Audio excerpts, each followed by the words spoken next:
Good evening, friends. This side Rahul Magan here as a Group Chief Executive Officer, Treasury Consulting, and also a venture capitalist. As we speak, Treasury Consulting Group is a multinational headquartered group based out India, Singapore, and Hong Kong. More importantly, we do have offices in three parts of the globe. Apart from that, we are a hedge fund. Now, a hedge fund means we are proprietary in nature. Now, by proprietary, it means that we only take positions on our own capital. Now, we are taking $100 position, $10,000 position, $20,000 position. It is our own capital.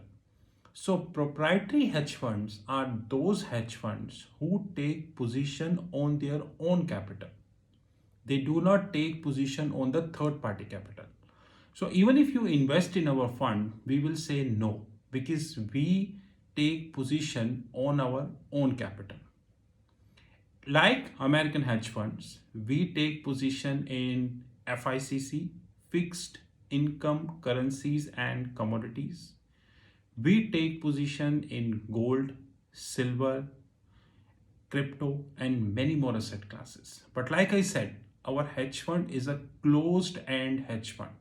Now, which precisely means we take position only on our position using our own capital. Apart from that, we have our learning platforms, our news desk, our FNO Learnings Academy, and many more things. In case you wish to have any information, you can WhatsApp on our personal number, which is +91 9899242978. Alternatively, you can WhatsApp on our back office, which is +91 9818485155. In 2014, I start my first video on YouTube. And God is very kind that by 2021, we are almost every platform of the globe.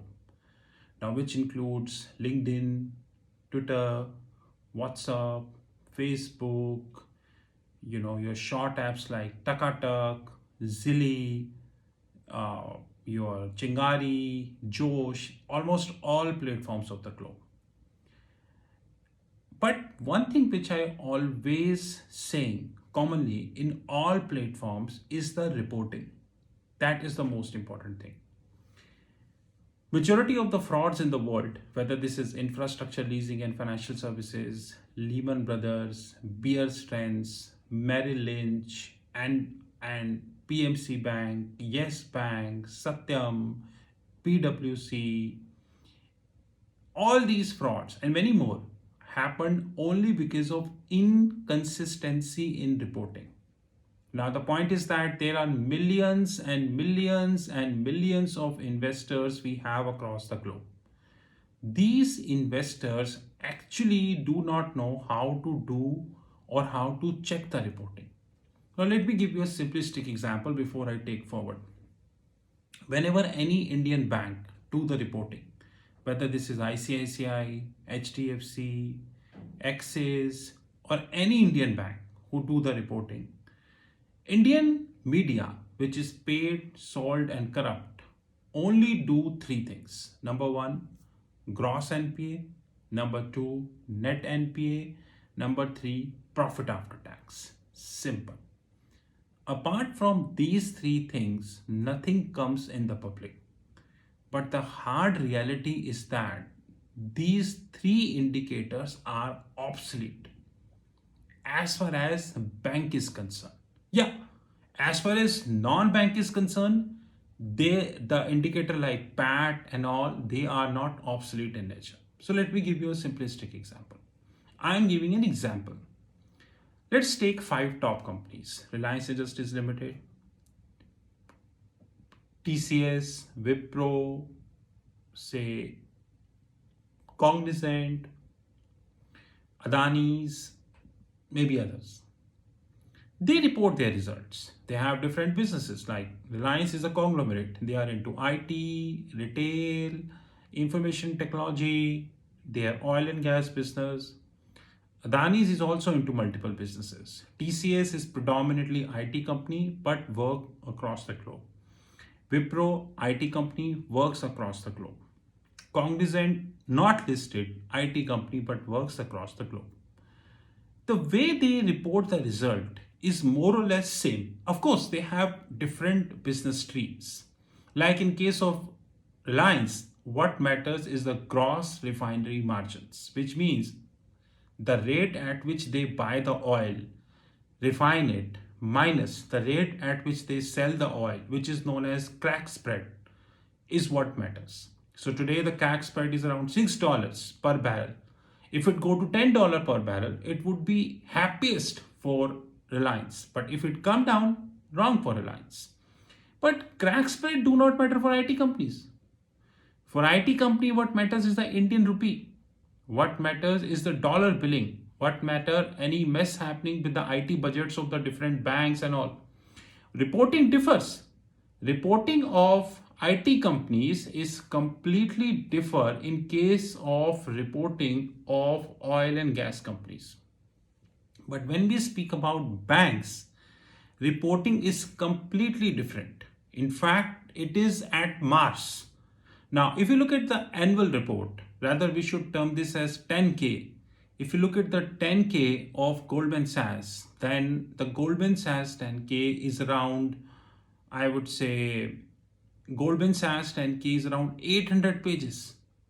Now, this 800 pages of 10K, which the Goldman Sachs is having, this 800 pages is not stories. This is the results which they are declaring. Now, since it is a result which they are declaring, people don't read that result.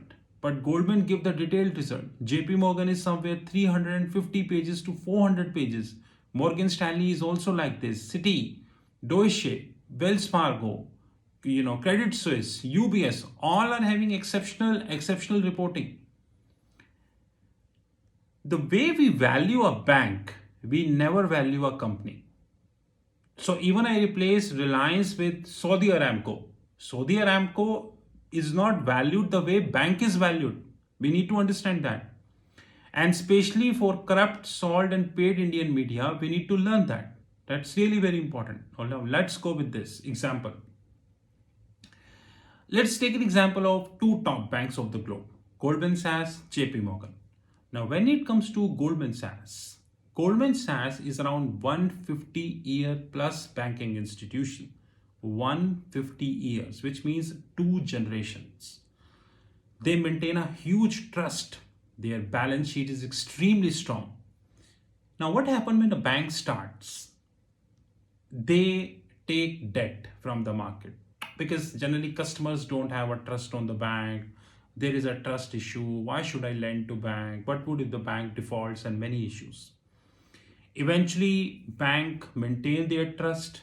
Unlike Indian banks, they grew up, and a time came when bank like Goldman Sachs, they have a huge deposit base. Bank of America, JP Morgan, huge deposit base.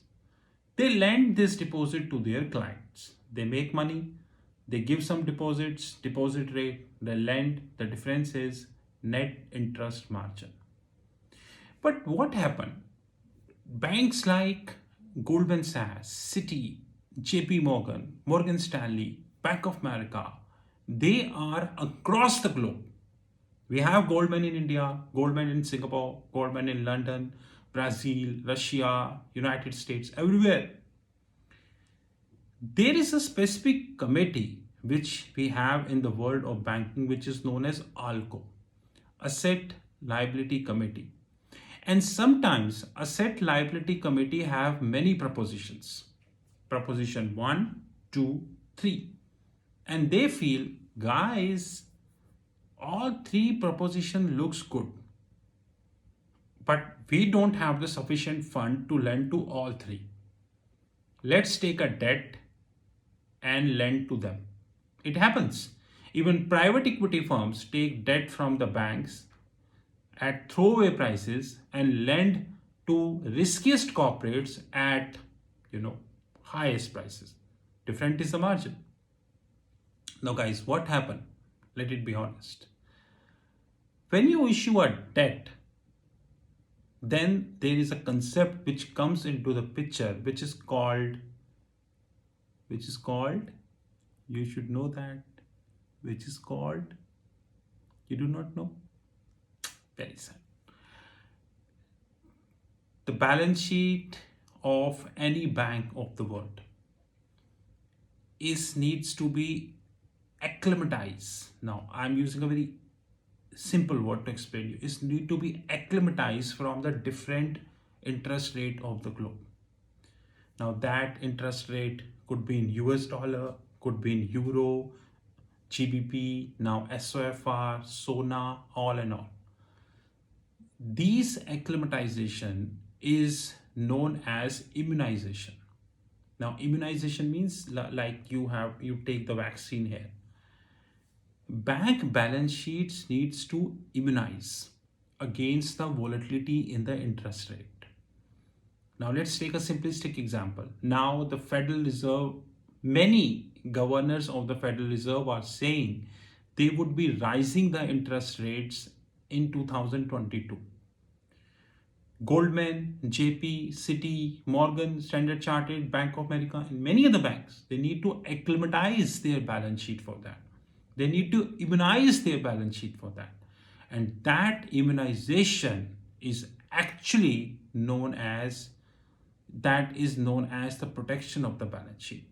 And this governs under the ALCO, Asset and Liability Committee.